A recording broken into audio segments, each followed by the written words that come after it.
We were ready for the impact with the Earth. We hit the Earth just like a car crash, like we expected. And then there was enough wind that we rolled up on our side. Tom looked out his window, and there was Earth. I mean, dirt and grass, where space had been just moments before. And as soon as the search and rescue people started opening up the hatch and the air of the Earth started coming in, we could smell the prairie. We could smell the Kazakh steppe, and it smelled of wind in the grass. It's very confusing for my body right now for a couple of different reasons. Number one, of course, is just gravity. Without the constant pull down of gravity, your body gets a whole new normal.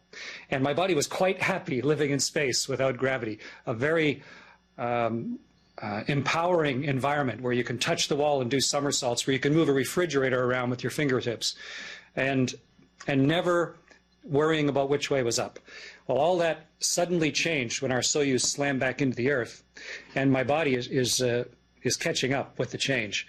And so the symptoms are dizziness. Your inner ear and your eyes are telling you different things. So I have dizziness. Also, my body is not really remembered very well how to get the blood back up to my head.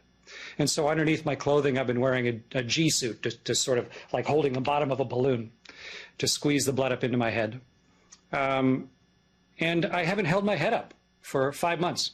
And so my neck is sore and my back is sore. You know, it's just, it feels like I played a hard game of rugby yesterday, but it's getting better measurably by the hour. So if you want to get a good detailed picture of something, you need a long lens. Of all of your tweets, photo, and videos, what is your favorite and why? Each of them was posted or tweeted for a reason. Some of them were just comic. You see something down on the Earth, like the island off of Turkey that looks like an exclamation mark. It's just so funny to see something on the surface of the Earth. Or that river in Brazil that looks just like the big S on Superman's chest. It's just, you're looking at the Earth and suddenly there's Superman's chest sitting in Brazil. It just makes you laugh.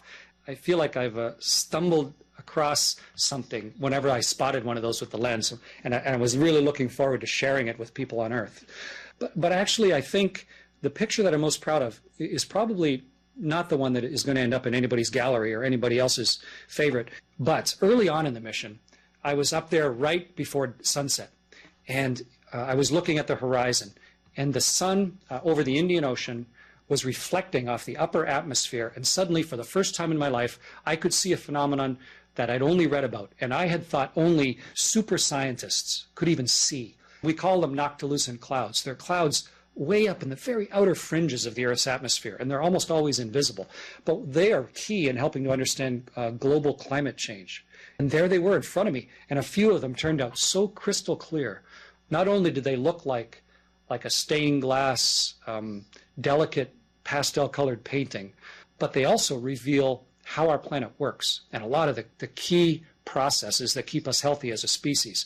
And it was all there in a photograph that I didn't even think I was qualified to take.